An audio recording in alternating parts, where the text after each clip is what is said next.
American actress Meghan Markle, soon to become a British princess, in a modern-day fairy tale. You've got the beautiful American actress. You've got everybody's favourite prince. It looks like the perfect match. Meghan and Harry's big day will be the latest show-stopping royal wedding, enjoyed by hundreds of millions around the globe. Royals do pomp and pageantry like no one else, and they do weddings like no one else. Every royal wedding is staged under a strict set of rules, drawn up with military precision and steeped in history. In this programme, the secrets of the royal brides are revealed by royal insiders. From the dress designer... The most exciting part of any royal wedding is seeing the bride in her dress for the first time. To the wedding singer. It was a very exciting time, one of the highlights of anyone's life. The butler. To the cook. When Harry was quite small, he came into the kitchen looking for treacle tart, saying, "Mummy says it's okay." Producing Harry and Meghan's fairy tale wedding will require a small army, and nothing but perfection will suffice. They know the world is going to be watching. Make the slightest slip, everyone is going to know about it.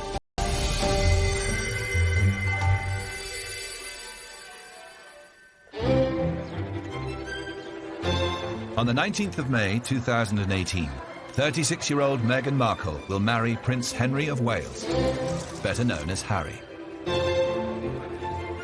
The wedding of the actress and the prince will mark the culmination of 5 months of intensive planning, and comes less than 2 years after the pair first met at a club in central London.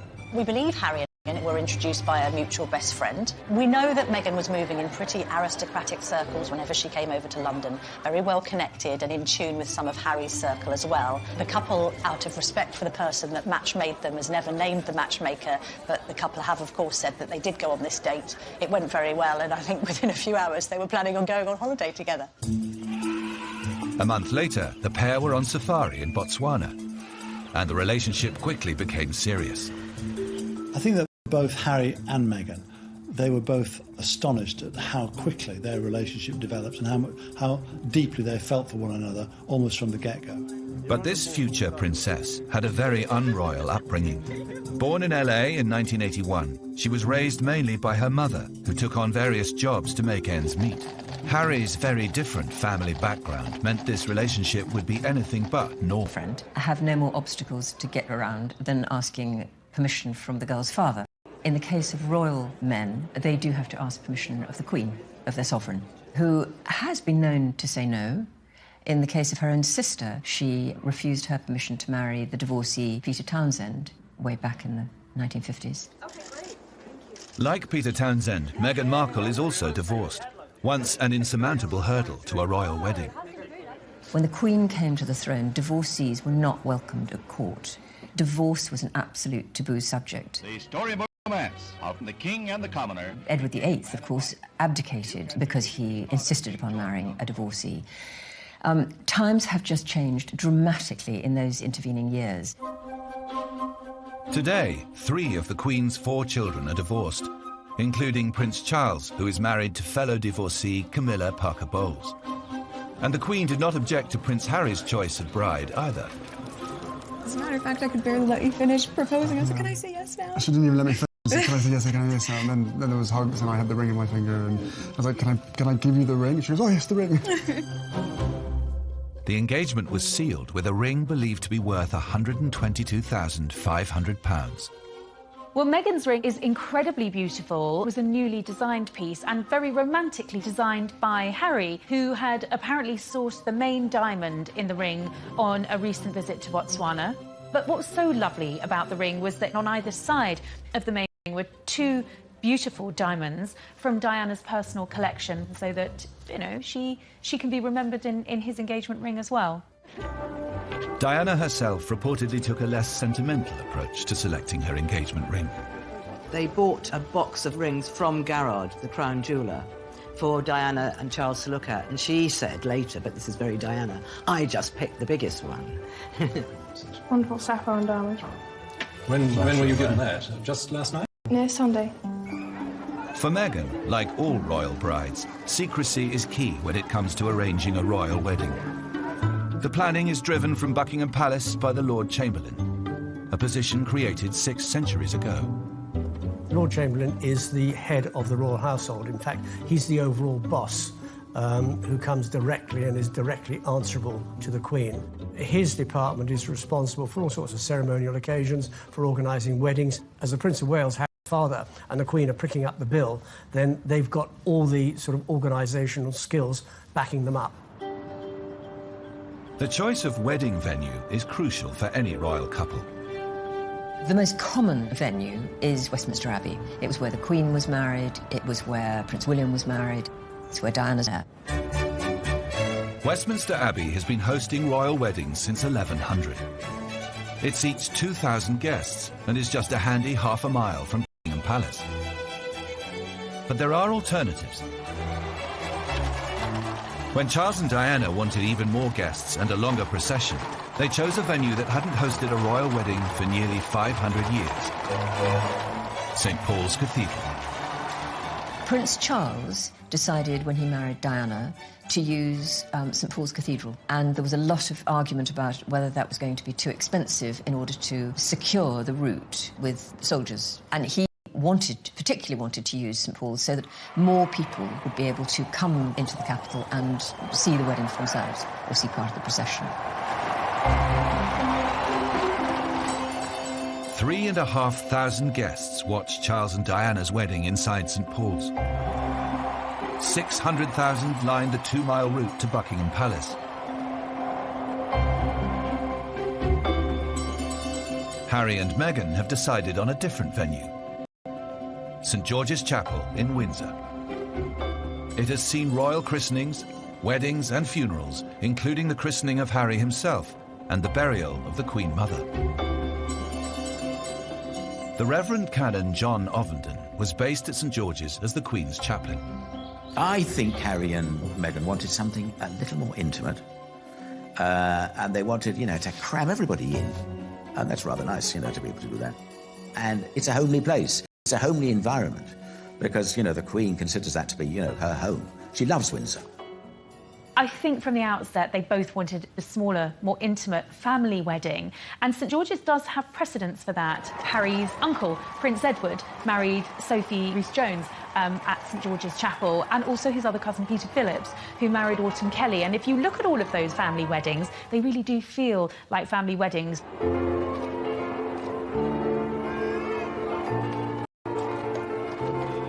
Harry and Meghan will have 600 guests at their wedding ceremony at St George's. Not many for a senior royal. Everybody wants to be invited, and those that aren't will see it as a personal and a social slight. When Prince William announced his engagement, they were given a list, as long as your arm, of people that had to be invited to a royal wedding. Dignitaries, ambassadors, heads of state, and on and on and on.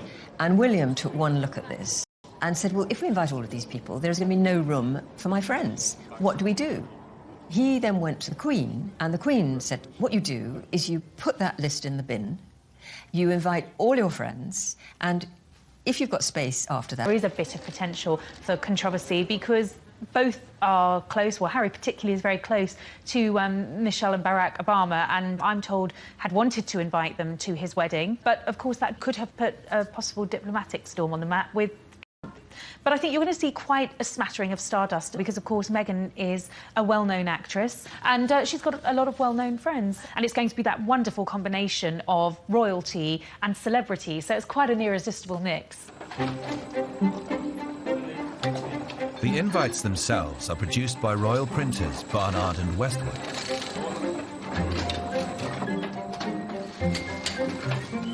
They use an antique die stamping machine with real gold for the Prince of Wales' feathers and the edges.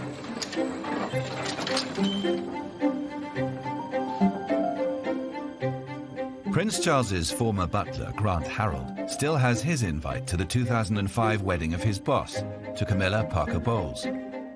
This is the actual invitation, still in pristine condition, all handwritten at the front. The Lord Chamberlain sends out the invitations on behalf, well, he's commanded the Queen says he's commanded, because if you get an invitation from another member of the royal family, it'll be a case of request your pleasure. The Queen would send a command. Of course, today, if you don't turn up, they're not going to suddenly have you beheaded or take you off to one of the Tower of London or something. When the wedding day finally dawns, the pressure will be on.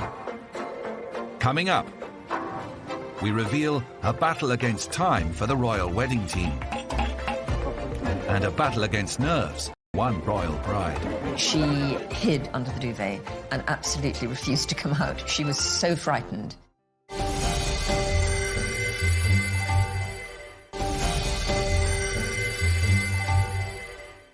At 12 noon on the 19th of May, St George's Chapel, Windsor will host the wedding of Prince Harry and American actress Meghan Markle.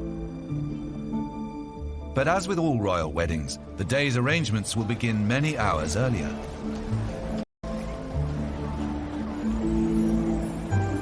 In 1981, Diana's dressmaker, Elizabeth Emanuel, arrived at Clarence House at 8 a.m. to meet the bride. Well, Diana didn't appear to be nervous at all, actually. Dave and I were nervous. Well, I was nervous. The Queen Mother was there, I remember, and we were dashing around, probably making a lot of noise, thumping on the floor.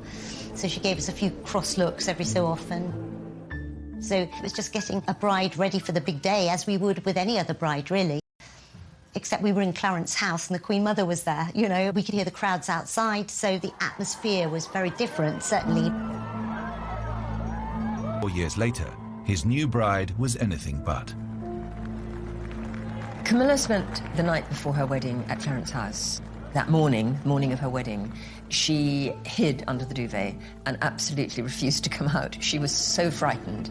She had to be coaxed out of bed. Her sister was there, her daughter was there, her dresser was there. And it was only when her sister said, right, I'm going to put your clothes on and I'm going to go and do this for you, that she got out of bed. She was terrified, and quite rightly. Nobody knew what kind of reception she was going to get. To head off criticism, the two divorcees chose to marry in a civil ceremony at Windsor's Guildhall. 20,000 well-wishers gathered to cheer Camilla's arrival. A crowd at least 5 times that size is expected for the wedding of Meghan and Harry.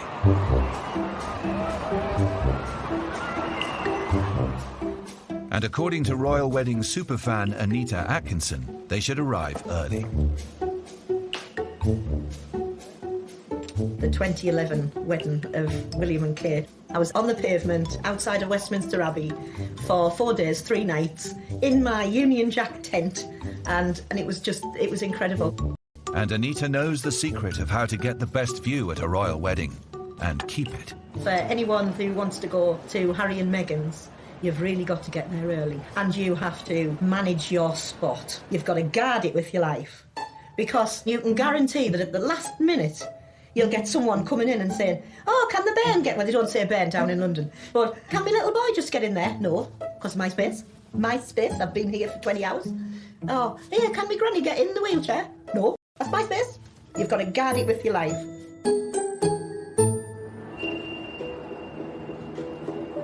The arrival times of the invited guests are governed by strict protocol and planned to the second. One of the things about the royal family, everything runs to time. Everything runs to clockwork. Nobody is late. Everybody runs to the minute. At the wedding of Prince William and Catherine, general guests, including famous friends, were instructed to arrive by 9:45 a.m. 9:50 saw the arrival of senior politicians. Opposition followed by the Prime Minister. At 10:15 came the first royals, the groom himself with best man Harry. The remaining royals follow in strict order of importance, culminating in heir to the throne Charles at 10:42 and the Queen at 10:45. Precisely 6 minutes later, Kate Middleton left the nearby Goring Hotel, and the waiting groom, and William was no different. The TV screens in the Abbey were actually turned off just before Kate left the hotel, because she didn't want him seeing what she was wearing until she was walking up the aisle. The most exciting part of any royal wedding is seeing the bride in her dress for the first time, because the dress has been kept such a secret that when you see it, Well, that's the moment we've all been waiting for. Now, it has just been confirmed that it is Sarah Burton and Alexander McQueen who designed this dress. Royal bridal dresses have been setting trends since the wedding of Queen Victoria. At a time when most brides wore bright colours, her daring choice of ivory kick-started the British tradition of white weddings. It was a direct influence on Diana's dress designer, Elizabeth Emanuel. So this is one of the trunks. There's 3 of them. Elizabeth still keeps a treasure trove of mementos from the dress of the century. Because I'm a bit of a hoarder, any scraps of fabric, sequins, I would put into the trunks because we were very worried about press finding out, you know, what colour the dress was and everything. Unlike with Meghan or Kate, Diana's dress designers Elizabeth and husband David were revealed to the press before the wedding, kick-starting a media stampede.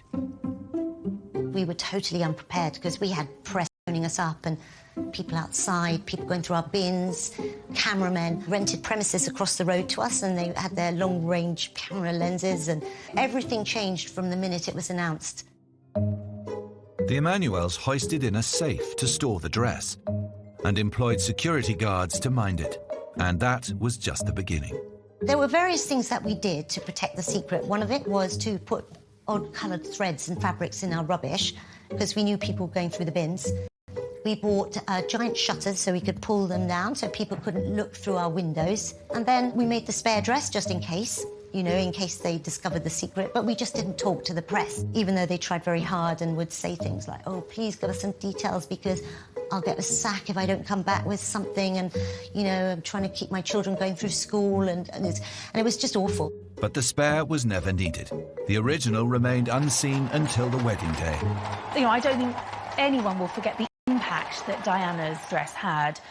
It was probably the most iconic dress in royal history, and I think that was because it was so elaborate. I mean, the train itself was 25 feet long.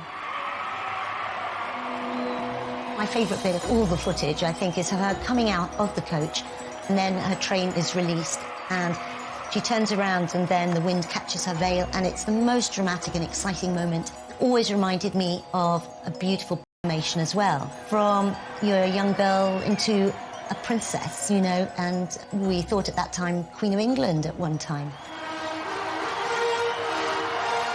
The right wedding dress has the power to transform a bride's public perception,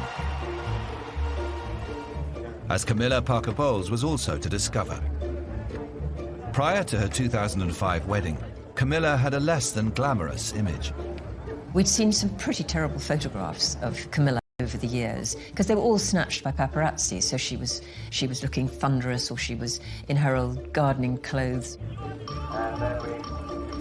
And suddenly there she was on that lovely spring day in the most beautiful clothes with a glorious hat and a beaming smile, and she scrubbed up really well.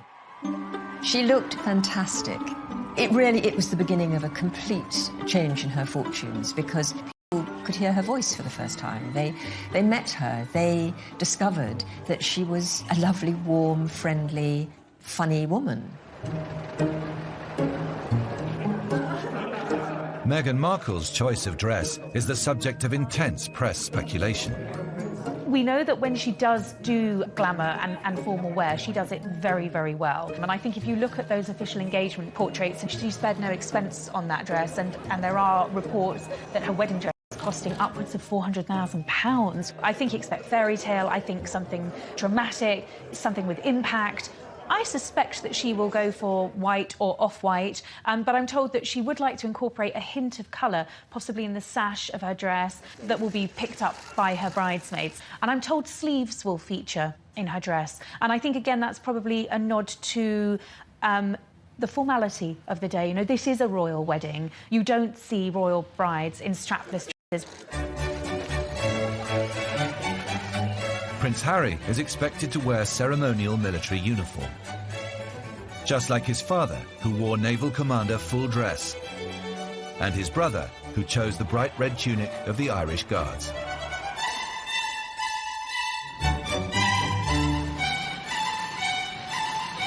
Russell Cashket's company holds a royal warrant to produce military coats and uniforms and had the painstaking job of making in Prince William's striking red outfit. The detail is really labour-intensive, and it's done by quite a few different people. So, this is just a collar, the same as Prince William's, and there's 3 different types of gold on here. This is a diamond-cut gold. It reflects like diamond. If I pull it, can you see? His uniform in the strictest secrecy. You can't talk about it. And also for the staff, trying to make garments for them not to know that it was for the royal wedding was quite hard because it couldn't be leaked. 2 people knew that it was Prince William's garments going through. As far as the staff were concerned, it was an officer going into the Irish Guards. There was no name on the garment going through. The earliest they would have known about it would have been on the Friday morning, after he'd walked out in his scarlet tunic, because they would have realised who made the scarlet tunic. And they would have all been sitting going, I made that. Adding a personal touch to the church is the job of the florist. Meghan and Harry have selected Philippa Craddock, who promises to fill St George's Chapel with locally sourced, bee-friendly blooms. This follows the natural look of Will and Kate's wedding, created by Shane Connolly. Shane brought the countryside into Westminster Abbey, trees and all.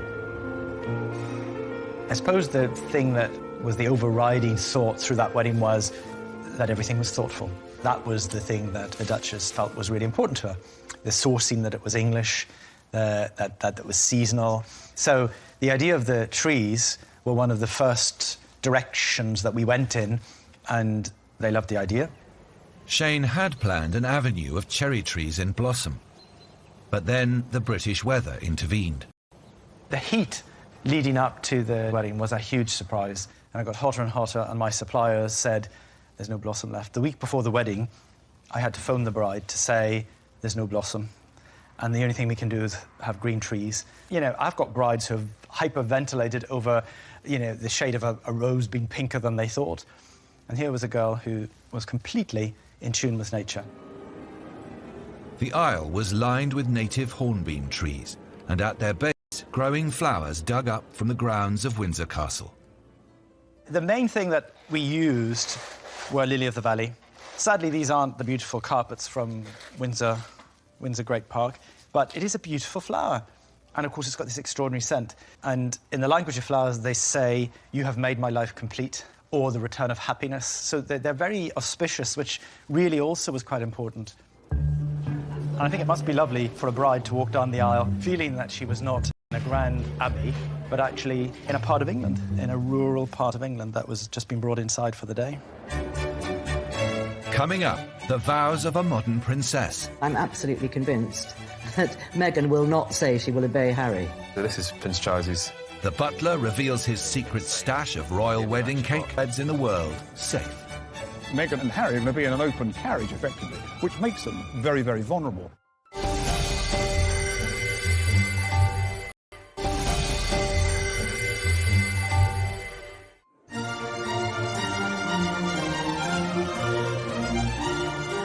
Royal weddings have become a global media phenomenon. 750 million people watched Charles and Diana marry in 1981. By 2011, viewing figures for William and Catherine were said to have reached 2 billion. Yet at the heart of this huge media event is a traditional British wedding service. Harry and Meghan will have the same freedom as any other couple to choose entrance music, readings and vows, all agreed with the churchmen in charge. I think the Archbishop of Canterbury is going to marry them, but the Dean of Windsor, the Right Reverend David Connor, will, take a big part, and the canons of St George's will be there, and they will have sat down with a couple and worked through, what it is they want. And I think there'll be 1 or 2 surprises. Wilt thou have this woman to thy wedded wife, to live together? Wilt thou obey him and serve him, love, honor, and keep him? And Elizabeth Alice Louise. Royal brides have traditionally vowed to love, honor, and obey their husbands. I, Sarah Margaret. I, Sarah Margaret. Charles Philip Arthur George. Wilt thou have this woman to thy wedded wife? Yet in 1981, Princess Diana broke with 4 centuries of tradition. The vows The royal brides are purely a personal choice. Diana broke with tradition by saying love, honour and keep. I, Diana Frances. I, Diana Frances. Fergie kept the love, honour, obey. Take the Andrew Albert Christian Edward. But then stressed afterwards that she wasn't the sort of girl that would obey, but she wanted to keep the wedding ceremony as it was. To have and to hold from this day forward. To have and to hold from this day forward. For better, for worse. For better, for worse. Kate Middleton, when she married Prince William, went back to Diana's idea of love, honour and keep, and I'm absolutely convinced that Meghan will not say she will obey Harry. Wilt thou love him, comfort him, honour and keep him, in sickness and in health? I will. One tradition Meghan is likely to follow is with the choice of wedding ring. And she who shall wear it may remain faithful to each other. At royal weddings, only the bride is given a ring, Together in love until their and it is usually forged from ultra-rare Welsh gold. As far as the wedding band is concerned, I would very much expect that Meghan will be given a wedding band made of Welsh gold, because that's traditional Welsh gold by the people of Wales, and she gives pieces of that gold to the members of her family who are marrying out. Kate wears a band of Welsh gold, and I'm sure Meghan will have the same privilege as well. It's a family tradition. With the ring, I thee wed. I thee wed. With my body, With my body, I thee honour. I thee honour. The signing of the register is the only part of the royal wedding conducted away from the cameras. It's a lull in proceedings filled with music and sometimes a show-stopping singer. Musical legend Dame Kiri Takanawa received the call-up for Charles and Diana's wedding.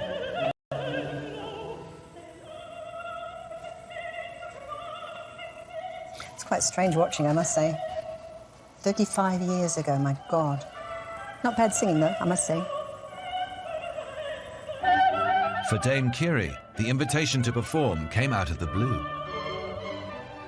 I'd set the date aside, to watch it all day. We were going to sit in front of the television and everything. And then suddenly I get a call saying, you can't tell anybody, but Charlie's asked you to sing at his wedding. And, of course, I thought, Charlie who? Anyway, it was Prince Charles.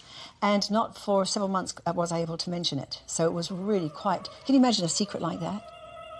It was a very exciting time. I mean, I think one of the highlights of anyone's life, really. But behind the scenes at St. Paul's, it wasn't all glamour. The big thing that everyone says to you, please, there are no toilets down there, so you've just got to go to the toilet it's when you can. Then, of course, the worry about getting to the church in time and just going through there and hoping that I was on time and didn't fall over before I went in the church, got to the right place and stayed there. Dame Kiri's performance was heard by an estimated 750 million people around the world. It was just a one-off, magical cameo, something for my life. And if you look at it, if you look at the footage, there it is in history. It was a magic time in England, just a magic time. The royal couple usually emerge from their wedding with gifts from the Queen. New titles. When Meghan Markle marries Prince Harry, or to be exact, Prince Henry of Wales, she will become Princess Henry of Wales. So we don't call her Princess Meghan, it'll be Princess Henry of Wales. However, to add to the confusion, this might only be for a few moments, because possibly on the day, the Queen will give them an official new title. So it might be, for example, the Duke and Duchess of Clarence or the Duke and Duchess of Sussex. Who knows, we'll find out. So it's going to be a bit of a tricky time to keep up with what the actual title is. Harry and Meghan will follow tradition with an open-topped, horse-drawn carriage drive.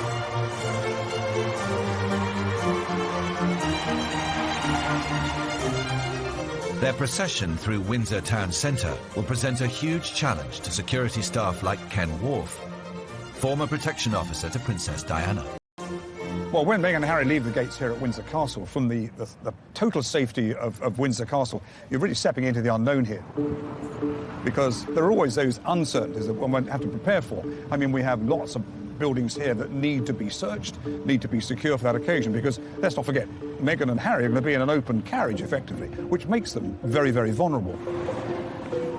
Up to £20 million was spent on security surrounding Prince William's marriage to Kate Middleton. went on the thousands of uniformed police lining the route. But royal weddings also require hidden security officers, deployed closer to the couple's horse-drawn carriage.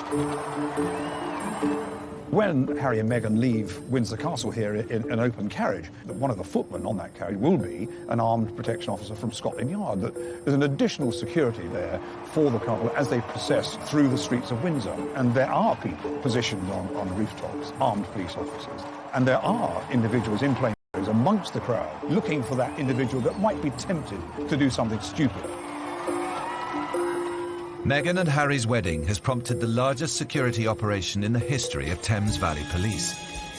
A so-called ring of steel will include hostile vehicle barriers erected along the procession route and at key entrances to the town. Commercial vehicles will be searched, and there will be bag checks for the crowd. I'm pretty confident, based on my experience of working with Scotland Yard and these major occasions, that this will be a happy day where security will be as near as 100% as you're going to get it. But for VIP guests, one royal wedding hazard is inescapable. When you came out of the church, it's nothing but horse poo everywhere. It was just everywhere. And you're sort of these grand ladies trying to step through all of that. It was very, very funny. Right in front, down where the steps were. Oh, covered in horse poo. And the smell.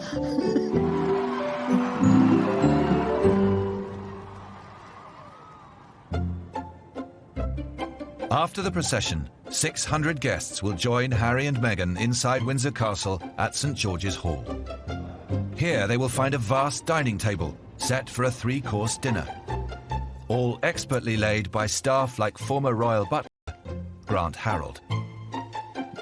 So here what I've done is I've put down a main coin first, and again you use what I call my golden rule inch roll, which is where you put the thumb at the edge of the table from the knuckle to the tip, so that's about an inch, and then I'm going to build the cutlery around that. The whole table laying process takes 2 days and is rounded off by napkins given a suitably royal fold. I do the fleur-de-lis of Prince of Wales feathers. Here's the bit. We're going to flip it over, tuck it in at the back, and bring the sides down.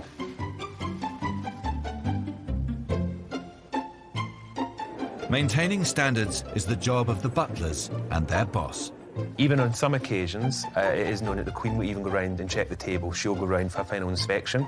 With state banquets, she will go round and make sure that everything is how it should be. So she's quite strict with that kind of thing. She's got a very good eye for the attention to detail, and there's microphones in the flowers for when people do speeches. So that's where the actual microphones are, and she always makes sure that you can't see them. So she's been doing it for years. She's a fantastic hostess. She knows exactly what to look for, and she will notice if anything's not in place, if something's not been done right, she will pick up on it. The wedding breakfast itself is prepared by royal chefs to a menu drawn up by the couple. Few people have a better insight into what might be served up for Harry and Meghan than Carolyn Robb. She was personal chef to Charles and Diana as Harry and William were growing up. I think a lot of people assume that the royal family eat all their meals off gold plates. Food that we cooked a lot was roast chicken, roast beef, shepherd's pie, sausages and mash, all those wonderful traditional English dishes.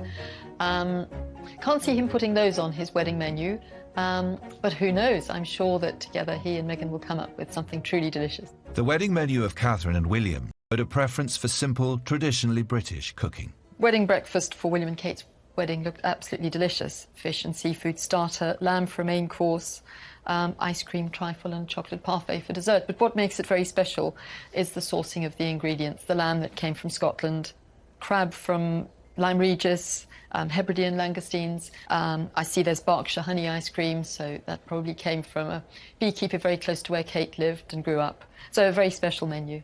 Harry and Meghan's menu has yet to be revealed, but Carolyn suspects one of Harry's childhood favourites could feature. When Harry was quite small, he really loved treacle tart, and on one occasion he came into the kitchen quite early in the day looking for treacle tart. So I sent him off to check with Princess Diana if that was okay, and he came scampering back quite quickly with a little note that she'd written saying, "Mummy says it's okay." Coming up, we learn which royal makes the most entertaining wedding speeches. The most memorable Notes to his guests, one royal sold his wedding photos to Hello magazine. I think it went down like a lead balloon with many members of the royal family.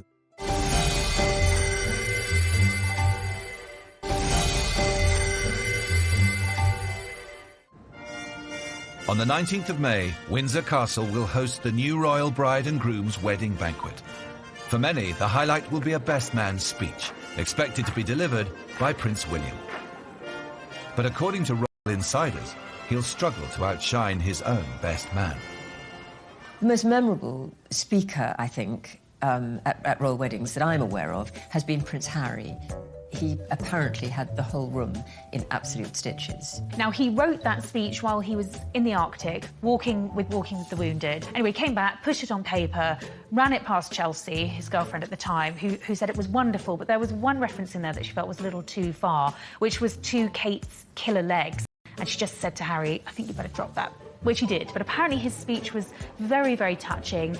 He referred to William throughout as the dude and sort of said if he could end up as happy as his brother, then he'd be a happy man too. So it was very sentimental and very, very funny speech, all delivered while he was wearing a fez, apparently. Every wedding guest will receive a memento, a piece of wedding cake packaged in a commemorative box. So this is Prince Charles's Dutch Commons one, and then inside there we've actually got the cake still as it was all those years ago. And then here we've got a more recent one. So this is Prince William and Catherine Middleton. This one you can tell has probably never even been opened before. We've actually got the cake again. I've just left them exactly as they were. And I have resisted ever going and having a nibble on them. Harry and Meghan look set to ditch this traditional style wedding cake. Instead, they've asked the fashionable Violet Bakery in East London to produce a lemon and elderflower sponge covered with flowers. They'll also be refusing gifts, like William and Kate before them. Kate and William did it differently. They decided they didn't want any gifts, physical gifts. They wanted their friends to donate money to charity, and I'm sure that's what Meghan and Harry will do. After the main reception is over, an exclusive party of 200 guests will head half a mile south to the Windsor's private hideaway, Frogmore House. 10 years ago, Frogmore was the venue for the wedding reception of Harry's cousin Peter Phillips and his wife, Autumn Kelly. They provoked a scandal when, unbeknownst to most of the guests, they sold photos of the private bash to Hello magazine for £500,000. Generally, what happens in the private do's stays in the private do's. There are no cameras there, or none of our cameras are there. So what happened? It's a wedding ceremony, which is where there's supposed to be a private situation, the most private the are ever in, inside their own home, for goodness sake. And they thought this was just photographers at a wedding and happily posed and grinned away. And then were quite amazed in a couple of weeks afterwards to see 59 pages of a Hello supplement dedicated entirely to things that they thought were private family shots. I think it went down like a lead balloon with many members of the royal family. I don't expect that to happen with Harry and Meghan. Harry and Meghan's evening reception looks set to follow the model of William and Kate's, a private star-studded party that continued until fireworks at 3 a.m. There'll be a lead up for Harry's gang and Meghan's friends, and that could well go on well into the night. They're mates with Ed Sheeran, they're mates with Ellie Goulding, they're mates with Joss Stone. Elton John's got his place round the corner. I think he's cleared his diary. Stormzy could well be there, but at this stage we just don't know. Given Harry's reputation as a bit of a party prince, I'm hearing that, you know, what is being planned is going to be a pretty big party.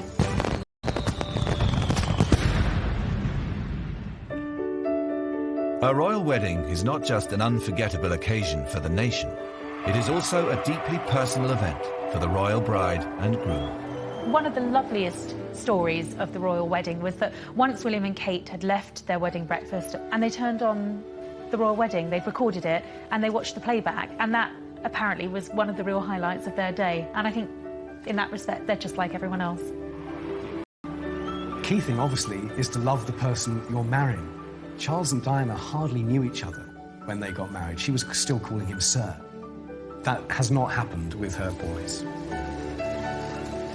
Harry and Meghan, as long as they carry on the way they are now, they will be highly successful. Don't try and change just because you're a married couple.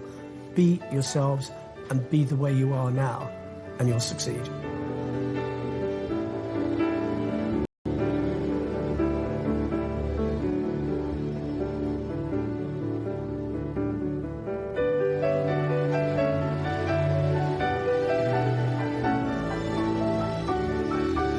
American actress Meghan Markle, soon to become a British princess,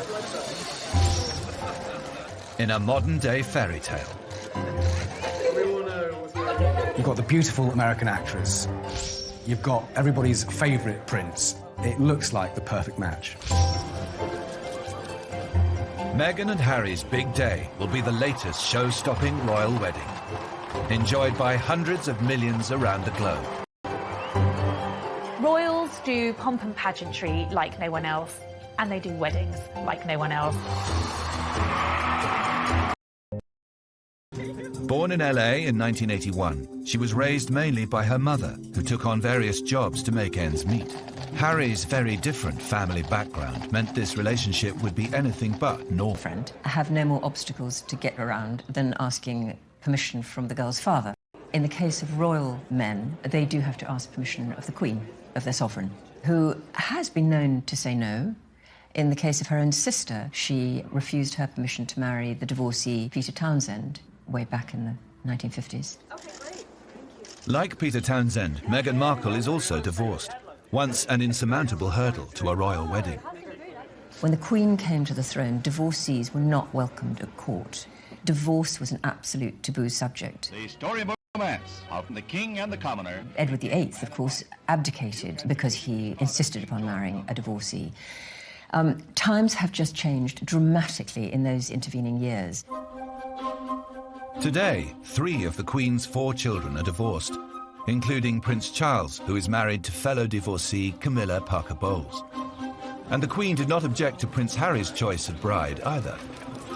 As a matter of fact, I could barely let you finish proposing. I was like, can I say yes now? She didn't even let me finish. I said, can I say yes, can I yes now? And then there was hugs and I had the ring in my finger and I was like, can I give you the ring? She goes, oh yes, the ring. The engagement was sealed with a ring believed to be worth £122,500.